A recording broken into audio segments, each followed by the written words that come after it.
പരിശുദ്ധാത്മാവേ എന്നിൽ വന്നു നിറയണമേ. പരിശുദ്ധാത്മാവേ കൃപ ചൊരിയണമേ. പരിശുദ്ധാത്മാവേ ശക്തി പകരണമേ.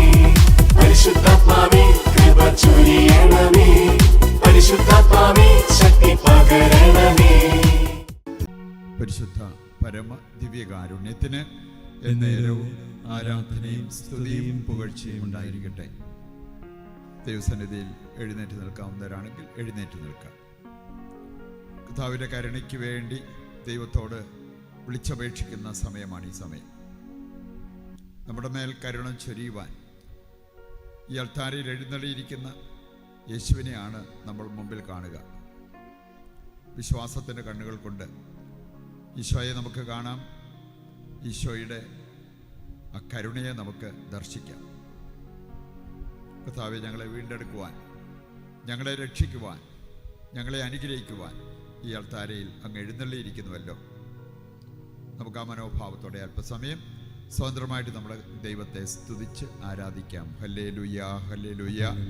കർത്താവെ, ഞങ്ങളെ സ്വരത്തിൽ അങ്ങയെ സ്തുതിക്കുന്നു, അങ്ങയെ ആരാധിക്കുന്നു. കർത്താവെ, അങ്ങയുടെ നാമം വിളിച്ച് ഞങ്ങൾ പ്രാർത്ഥിക്കുന്നു. ആ നാമത്തിലാണ് ശക്തി, ആ നാമത്തിലാണ് അത്ഭുതങ്ങളും അടയാളങ്ങളും സംഭവിക്കുക. അബോധ്യത്തോടെ ഞങ്ങൾ അങ്ങയെ സ്തുതിക്കുന്നു. Hallelujah, hallelujah, hallelujah, hallelujah. യേശുവേ നന്ദി, യേശുവേ നന്ദി, യേശുവേ നന്ദി. പരിശുദ്ധ പരമ ദിവ്യകാരുണ്യത്തിന് എന്നേരവും ആരാധനയും സ്തുതിയും പുകഴ്ചയും ഉണ്ടായിരിക്കട്ടെ. ഈ മണിക്കൂറിൻ്റെ എല്ലാ ആഗ്രഹങ്ങളും എല്ലാ അനുഗ്രഹങ്ങളും നമുക്ക് ആഗ്രഹിക്കാം, അതിനായിട്ട് പ്രാർത്ഥിക്കാം. വിശ്വാസത്തോടെ അതെല്ലാം നമ്മുടെ ഹൃദയത്തിലേക്ക്, ജീവിതത്തിലേക്ക്, കുടുംബത്തിലേക്ക് നമുക്ക് ഏറ്റെടുക്കാം. ഈശോയുടെ തിരുഹൃദയത്തിൽ നിന്ന് ഞങ്ങൾക്ക് കാരുണ്യ സ്രോതസ്സായി ഒഴുകിയിറങ്ങിയ തിരുരക്തമേ, തിരുജലമേ, ഈശോയുടെ തിരുഹൃദയത്തിൽ നിന്ന് ഞങ്ങൾക്ക് കാരുണ്യ സ്രോതസ്സായി ഒഴുകിയിറങ്ങിയ തിരുരക്തമേ, തിരുജലമേ, ഈശോയുടെ തിരുഹൃദയത്തിൽ നിന്ന് ഞങ്ങൾക്ക് കാരുണ്യ സ്രോതസ്സായി ഒഴുകിയിറങ്ങിയ തിരുരക്തമേ, തിരുജലമേ, സംസ്ഥാനങ്ങളിൽ ഇരിക്കാം. ദൈവത്തിൻ്റെ കരുണയെ നമുക്ക് ധ്യാനിക്കാം. ദൈവകരുണയെക്കുറിച്ച് കർത്താവിൻ്റെ വചനം നമ്മെ പഠിപ്പിക്കുന്നുണ്ട്, സഭ നമ്മെ പഠിപ്പിക്കുന്നുണ്ട്, വിശുദ്ധര് നമ്മെ പഠിപ്പിക്കുന്നുണ്ട്. പഠിച്ച് നമ്മൾ ഈ കരുണയുടെ ജപമാലയിൽ പങ്കുചേരുമ്പോൾ ദൈവത്തിൻ്റെ കരുണ സമൃദ്ധമായി നമ്മളിലേക്ക് ഒഴുകി വരുന്ന അനുഭവം നമുക്കുണ്ടാകും. വിശുദ്ധ ഫൗസ്റ്റീനായുടെ ഡയറി 1448, 225 ഇങ്ങനെയുള്ള പാരഗ്രാഫുകൾ നമ്മൾ വായിക്കുമ്പോൾ അത് കുമ്പസാരവുമായി ബന്ധപ്പെട്ട കാര്യമാണ്. ഇനി അതിൻ്റെ വെളിച്ചത്തിൽ നമുക്ക് പറയാൻ പറ്റും, ദൈവകരുണയുടെ തൂമ്പ് തുറക്കുന്ന ഒരു കൂദാശയാണ് കുമ്പസാരം എന്ന് പറഞ്ഞാൽ. നന്നായിട്ടൊന്ന് കുമ്പസാരിക്കാൻ പറ്റിയാൽ ദൈവത്തിൻ്റെ കരുണയ്ക്ക് ഒരു കുറവും നമുക്ക് വരത്തില്ല. ദൈവത്തിൻ്റെ കരുണയുടെ സമൃദ്ധി നമ്മുടെ ജീവിതത്തിൽ നമുക്ക് അനുഭവിക്കാൻ പറ്റും. നമ്മൾ കൂടെ കുമ്പസാരിച്ച് ആ കരുണ സ്വീകരിച്ച് മുമ്പോട്ട് പോവുകയാണെങ്കിൽ ദൈവത്തിൻ്റെ കൃപയും ദൈവത്തിൻ്റെ കരുണയും ഒരുപോലെ നമ്മുടെ ജീവിതത്തിലേക്ക് ഒഴുകി വരുന്ന സമയമാണ്. കുമ്പസാരത്തെക്കുറിച്ച് വിശുദ്ധ ഫൗസ്റ്റീന പഠിപ്പിച്ച കാര്യങ്ങളാണ് ഞാൻ ഈ പറഞ്ഞ പാരഗ്രാഫ് 125, 1448 അവിടെയൊക്കെ കാണാൻ പറ്റും. 3 കാര്യങ്ങൾ ഫൗസ്റ്റീന വെളിപ്പെടുത്തുന്നത് കാണാൻ പറ്റും കുമ്പസാരത്തെക്കുറിച്ച്. ഒന്ന്, കുമ്പസാരം ദൈവം അത്ഭുതം പ്രവർത്തിക്കുന്ന സമയമാണ് കുമ്പസാരം. അതുകൊണ്ടാണ് ഫൗസ്റ്റീന പറയുന്നൊരു കാര്യം ഇങ്ങനെയാണ്: കുമ്പസാരത്തിന് മുമ്പ് ഞാൻ കർത്താവിൻ്റെ തിരുഹൃദയത്തിൽ കയറിയിരുന്ന് അവിടുത്തെ കരുണയ്ക്ക് വേണ്ടി യാചിക്കും. നല്ലൊരു കുമ്പസാരം നടക്കാൻ 2 കാര്യങ്ങൾ ആവശ്യമാണ്: കുമ്പസാരത്തിന് മുമ്പുള്ള പ്രാർത്ഥന, കുമ്പസാരത്തിന് ശേഷമുള്ള പ്രാർത്ഥന. നമ്മളാണേലും ശരിയായിട്ട് കുമ്പസാരത്തെക്കുറിച്ച് പഠിച്ചിട്ടുണ്ടെങ്കിൽ കുമ്പസാരത്തിന് മുമ്പ് ചൊല്ലാനുള്ള പ്രാർത്ഥനയുണ്ട്, കുമ്പസാരം കഴിഞ്ഞിട്ട് കംപ്ലീറ്റ് ആക്കാനുള്ള പ്രാർത്ഥനയുണ്ട്. ഏതാണ്ട് ഇതുപോലെ ഫൗസ്റ്റീന പറയാണ്, എനിക്ക് ദൈവം നൽകിയ ആ ഒരു ബോധ്യത്തിൻ്റെ വെളിച്ചത്തിൽ കുമ്പസാരത്തിന് മുമ്പ് കർത്താവിൻ്റെ ഹൃദയത്തിൽ കയറിയിരുന്ന് അവിടുത്തെ കരുണയ്ക്ക് വേണ്ടി ഞാൻ പ്രാർത്ഥിക്കും. നമുക്ക് ദൈവത്തിൻ്റെ കരുണ നമ്മുടെ മേൽ ഒഴുകി വരുന്ന സമയമാണ് കുമ്പസാരത്തിൻ്റെ സമയം. അതിന് നമ്മൾ തക്കതായ ഒരുക്കം, നല്ലൊരു കുമ്പസാരത്തിനായിട്ട് നമ്മൾ പ്രാർത്ഥിച്ച് ഒരുങ്ങണം. രണ്ടാമതൊരു കാര്യം, കുമ്പസാരത്തിന് ശേഷം ഓസ്റ്റിനെ പറയാണ്, ആ കുമ്പസാരത്തിൽ നടന്ന അത്ഭുതത്തിന് ദൈവത്തിന് ഞാൻ നന്ദി പറയും. ശരിക്കും സംഭവിക്കുന്നത് എന്താ? നല്ലൊരു കുമ്പസാരം നടക്കുമ്പോൾ അവിടെ സംഭവിക്കുന്നത് എന്താ? അത്ഭുതം. ദൈവം അത്ഭുതം പ്രവർത്തിക്കുന്ന സമയം. ഒരുപക്ഷെ നമ്മുടെ കണ്ണുകൊണ്ട് നമുക്കത് കാണാൻ പറ്റത്തില്ല, ബുദ്ധി കൊണ്ട് നമുക്ക് അത് മനസ്സിലാക്കാൻ സാധിക്കണമെന്നില്ല. പക്ഷേ നല്ല കുമ്പസാരത്തിൽ നടക്കുക ഈ അത്ഭുതമാണ്. ഒരു മരണം മൂലം ആത്മാവ് ശരീരത്തിൽ നിന്നും വേർപെട്ടിട്ട് വീണ്ടും ആത്മാവ് ശരീരത്തിലേക്ക് പ്രവേശിച്ച് ജീവൻ പ്രാപിച്ച ഒരു വ്യക്തിയാണ് ഗ്ലോറിയ പോളോ. ഇനി അവർക്ക് കുമ്പസാരത്തെക്കുറിച്ച് ദൈവം ഒരു ബോധ്യം കൊടുത്തു. അവരെ പഠിപ്പിച്ചത് ഇങ്ങനെയാണ്: ഒരു വസ്ത്രം മുഷിഞ്ഞാൽ അത് നമ്മൾ കഴുകിയെടുക്കും, അലക്കിയെടുക്കും. അതിന് വെള്ളം വേണം, സോപ്പ് വേണം. ഈ രണ്ട് കാര്യങ്ങളാണ്. വസ്ത്രം, മുഷിഞ്ഞ വസ്ത്രം അത് ക്ലീനാക്കിയെടുക്കാൻ വളരെ ആവശ്യമായിട്ടുള്ളത്. എന്നാൽ ഒരു ആത്മാവ് മുഷിഞ്ഞാൽ, പാപം ചെയ്യുമ്പോൾ സംഭവിക്കുന്നത് നമ്മുടെ ആത്മാവ് മുഷിയുന്നു. ആത്മാവ് മുഷിഞ്ഞാൽ അത് ക്ലീനാക്കി എടുക്കാൻ നമുക്ക് സോപ്പും വെള്ളം പോരാ. അതിനേക്കാൾ ഉന്നതമായ ഒന്ന് വേണം. അതാണ് യേശുവിൻ്റെ തിരുരക്തം.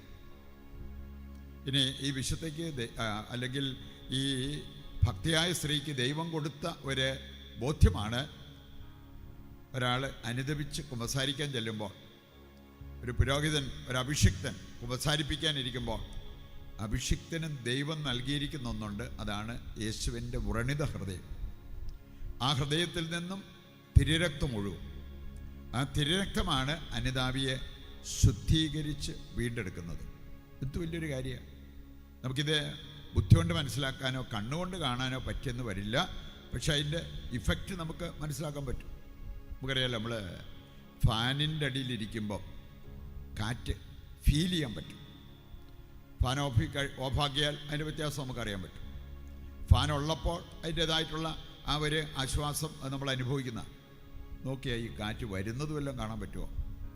നമുക്കങ്ങനെ നോക്കിയിട്ടൊന്നും വരുന്നത് കാണാൻ പറ്റുന്നില്ല, അങ്ങനെയൊന്നും ഇല്ലെന്ന് പറഞ്ഞാൽ നമ്മൾ ലജ്ജിതരാകേണ്ടി വരും. നമുക്ക് കാണാൻ പറ്റാത്ത കാര്യങ്ങളുണ്ട് എന്ന് പറഞ്ഞ പോലെ കുമ്പസാരത്തിൽ നടക്കുന്ന കാര്യം ബുദ്ധി കൊണ്ട് മനസ്സിലാക്കാൻ പറ്റിയെന്ന് വരില്ല, കണ്ണുകൊണ്ട് കാണാൻ പറ്റിയെന്ന് വരില്ല. പക്ഷെ അതിൻ്റെ റിസൾട്ട് നമ്മുടെ ജീവിതത്തിൽ അനുഭവിക്കാൻ പറ്റും. അതുകൊണ്ടാണ് ഫൗസ്റ്റീന പറഞ്ഞത്, ഈ കുമ്പസാരത്തിൽ നടക്കുന്നത് അത്ഭുതകരമായ ഒരു കാര്യമാണ്. ദൈവം നമുക്ക് പാപമോചനം നൽകുന്ന ആ ഒരു കാര്യം അത്ഭുതകരമായ കാര്യമാണ്. ആ അത്ഭുതത്തെ ഓർത്ത് ഞാൻ ഇരുന്ന് ദൈവത്തിന് നന്ദി പറയും എന്നാണ് പറഞ്ഞത്. അതുകൊണ്ട് നമുക്ക് കുമ്പസാരത്തിന് മുമ്പും കുമ്പസാരം കഴിഞ്ഞിട്ടും നമ്മൾ ചെയ്യേണ്ടതായിട്ടുള്ള കാര്യങ്ങൾ ഈ വിശുദ്ധ വ്യക്തമാക്കുന്നത് കാണാൻ പറ്റും. മറ്റൊരു കാര്യം കുമ്പസാരത്തെക്കുറിച്ച് പറഞ്ഞിരിക്കുന്നത്, കുമ്പസാരം നമുക്ക് പാപമോചനം തരും. നമുക്ക് എത്ര ലക്ഷം കയ്യിലുണ്ടെന്ന് പറഞ്ഞാലും അത് കൊടുത്തൊരു പാപമോചനം നമുക്ക് പ്രാപിക്കാൻ പറ്റില്ല. നമുക്കറിയാമല്ലോ, വേണമെങ്കിൽ ഒരു രാജാവിന് സ്വർണം കൊണ്ടൊരു കുമ്പസാര കൂടുണ്ടാക്കാം. പക്ഷെ അതിനകത്തിരുന്ന ഒരാളുടെ പാപം മോചിക്കാനായിട്ട് രാജാവിന് പോലും പറ്റിയല്ല. എത്ര പണക്കാരനാണേലും സാധ്യമല്ല. അതിന് ഈ പട്ടം വേണം. ഒരു അഭിഷിക്തനാണ് ദൈവം കൊടുത്ത അധികാരത്തിൻ്റെ ആ ഒരു കീഴിൽ നിന്നുകൊണ്ട് ഈ ഒരു കാര്യം ചെയ്യാനായിട്ട് സാധിക്കുക. അതുകൊണ്ട് പാപമോചനം അത് രാജാക്കന്മാർക്ക് പോലും കൊടുക്കാൻ പറ്റുമെന്ന് വരില്ല. പക്ഷേ അഭിഷിക്തന് അതിനുള്ള അധികാരം ദൈവം നൽകിയിട്ടുണ്ട്. നമ്മൾ ഈ പാപമോചനം അത് പ്രാപിക്കാതിരുന്നാൽ നമ്മുടെ ജീവിതത്തിൽ ഉണ്ടാകാവുന്ന വിഷമങ്ങൾ, നഷ്ടങ്ങൾ, ദുരിതങ്ങൾ, ഇങ്ങനെയുള്ള കാര്യങ്ങളെല്ലാം മനസ്സിലാക്കാൻ പറ്റും. സങ്കീർത്തനം 32 ഒന്ന് വായിച്ചാൽ മതി. അവിടെ സങ്കീർത്തനം പറയാണ്, ഞാൻ എൻ്റെ പാപങ്ങൾ ഏറ്റുപറയാതിരുന്നപ്പോൾ എനിക്ക് സംഭവിച്ചത്, ഞാൻ മെലിഞ്ഞ് എല്ലും തോലുമായി, എനിക്ക് സമാധാനമില്ലാണ്ടായി, എൻ്റെ ജീവിതം ദുരിതത്തിലാണ്ടു. പക്ഷെ ഞാൻ എൻ്റെ പാപങ്ങൾ ഏറ്റുപറയുമെന്ന് പറഞ്ഞതേ ദൈവത്തിൻ്റെ രക്ഷയും സമാധാനവും എനിക്ക് കൈവന്നു എന്നാണ് പറഞ്ഞിരിക്കുന്നത്. അതുകൊണ്ട് ഈ പാപമോചനം മറ്റൊരിടത്ത് നമുക്ക് കിട്ടുന്നൊരു കാര്യമല്ല, അതിന് കുമ്പസാരം എന്ന കൂദാശയിലൂടെ നമുക്ക് ലഭിക്കുന്ന. അതുകൊണ്ട് നമുക്ക് ചില ബുദ്ധിമാന്മാരൊക്കെ കണ്ടുപിടിച്ചിരിക്കുന്നൊരു കാര്യം, ഞാൻ പാപം ചെയ്താലും നേരിട്ട് കർത്താവിനോട് പറയും. അച്ഛന്മാരുടെ അടുത്തൊന്നും പോയി കുമ്പസാരിക്കാൻ അതിനെനിക്ക് താല്പര്യമൊന്നുമില്ല, അതിനെന്നെ കിട്ടത്തില്ല.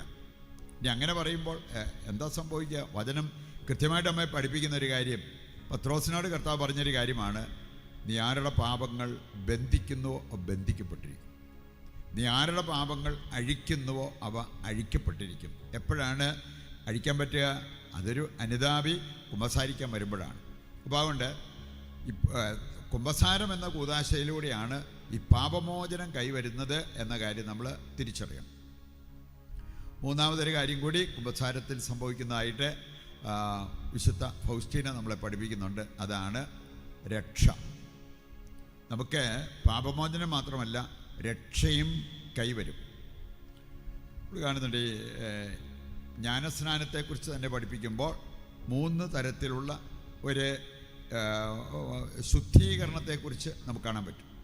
ഒന്ന്, പഴയ നിയമത്തിൽ നമ്മൾ കാണുന്ന ക്ഷാളന കർമ്മം. അതൊരു ശുദ്ധീകരണം. ആരെങ്കിലും വീട്ടിലേക്ക് കയറുമ്പോൾ തന്നെയാണേലും അവരുടെ കൈകാലുകൾ അവരെ കഴുകി ശുദ്ധീകരിക്കുന്നു. ഇങ്ങനെയുള്ള കാര്യങ്ങൾ കർത്താവ് ചെയ്തില്ല എന്ന് പറഞ്ഞ് കർത്താവിനെ കുറ്റപ്പെടുത്തുന്ന രംഗങ്ങളൊക്കെ നമ്മൾ ബൈബിളിൽ കാണുന്നുണ്ട്. ക്ഷാളന കർമ്മം.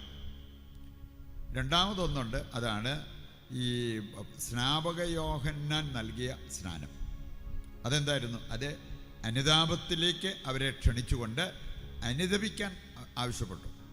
അനുതാപം ഈ ക്ഷാളനത്തേക്കാൾ ഒരു പടി കൂടി ഉയർന്നതാണ് അനുതാപം. അനുതാപം നമ്മളെ രക്ഷയിലേക്ക് നയിക്കുന്ന ഒരു കാര്യമാണ്.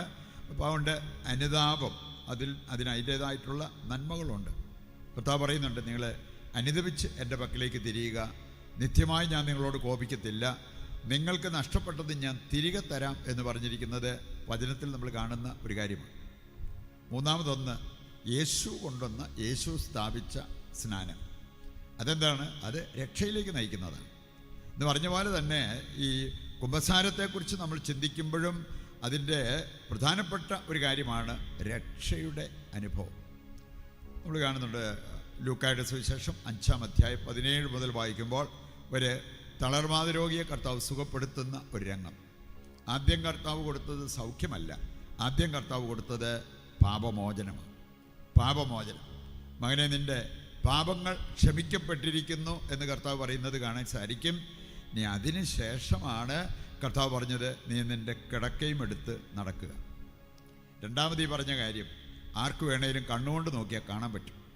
അവന് തളർന്നു കിടന്നവൻ ഇപ്പം കിടക്കയെടുത്ത് തലയെ വെച്ച് നടക്കുന്നു. ആർക്കും അത് മനസ്സിലാക്കാൻ പറ്റും.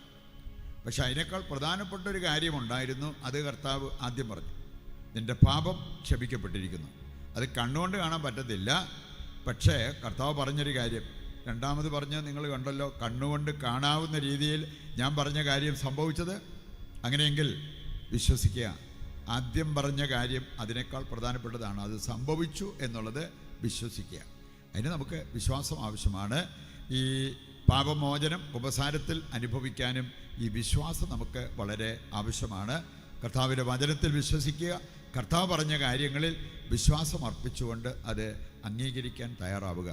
നമുക്ക് ദൈവകരുണയാണ് വേണ്ടത് എങ്കിൽ ആ കരുണയുടെ തൂമ്പ് തുറക്കുന്ന കൂദാശയാണ് കുമ്പസാരം എന്ന കൂദാശ. ആ ഒരു ബോധ്യത്തോടുകൂടി നമുക്ക് അനുദപിക്കാനും ഈ കൂദാശ സ്വീകരിക്കാനും അതിലൂടെ രക്ഷ അനുഭവിച്ച് നമ്മുടെ ജീവിതത്തിൽ മുന്നേറാനും നമുക്ക് തീരുമാനമെടുക്കാം. അങ്ങനെയുള്ളവർക്ക് സ്വർഗവും ഉറപ്പിക്കാൻ പറ്റും എന്നുള്ളത് വചനവും കത്തോലിക്ക സഭയും ഒക്കെ നമ്മളെ പഠിപ്പിക്കുന്ന കാര്യമാണ്.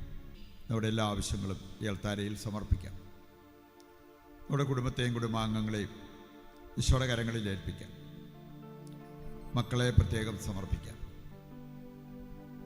ദൈവവിചാരമില്ലാതെ തന്നിഷ്ടപ്രകാരം ജീവിക്കുന്ന മക്കളുടെ മാനസാന്തരത്തിനായി പ്രാർത്ഥിക്കാം. തിന്മയുടെ സ്വാധീന വലയത്തിൽ കഴിയുന്ന മക്കൾക്ക് മോചനം ലഭിക്കുവാൻ പ്രാർത്ഥിക്കാം. ലോകം മുഴുവൻ്റെ മേലും ദൈവത്തിൻ്റെ കൃപയും കരുണയും ഒഴുകി വരുവാൻ നമുക്ക് പ്രാർത്ഥിക്കാം. കാരിസോനെ സമർപ്പിക്കാം. ജൂൺ മാസത്തിൽ ഇവിടെ നടക്കേണ്ട 2 ധ്യാനങ്ങളെയും കർത്താവിൻ്റെ കരങ്ങളിൽ പ്രത്യേകം സമർപ്പിക്കാം. അതിൽ പങ്കെടുക്കുന്നവരെല്ലാം ആന്തരിക സൗഖ്യം പ്രാപിക്കുവാൻ, ആത്മാവിൻ്റെ അഭിഷേകം പ്രാപിക്കുവാൻ ഇടയാക്കണമെന്ന് പ്രാർത്ഥിക്കാം. നമ്മുടെ പ്രത്യേക പ്രാർത്ഥനാ നിയോഗങ്ങൾ, നമ്മുടെ പ്രാർത്ഥനകൾ ചോദിച്ചിട്ടുള്ളവർ, അവരുടെ എല്ലാ നിയോഗങ്ങളെയും ഈശോയുടെ കരങ്ങളിൽ സമർപ്പിക്കാം. ഷീസാമോളുടെ സൗഖ്യത്തിനായിട്ട് ദൈവത്തോട് നമുക്ക് പ്രാർത്ഥിക്കാം.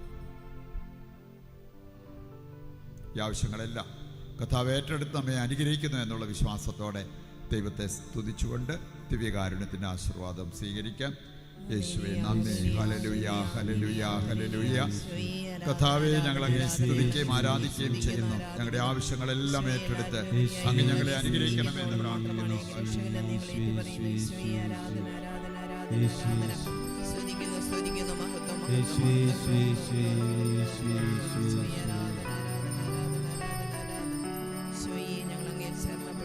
പരിശുദ്ധ പരമമാ ദിവ്യകാരുണ്യമേ, എന്നുമെന്നും ആരാധന, എന്നും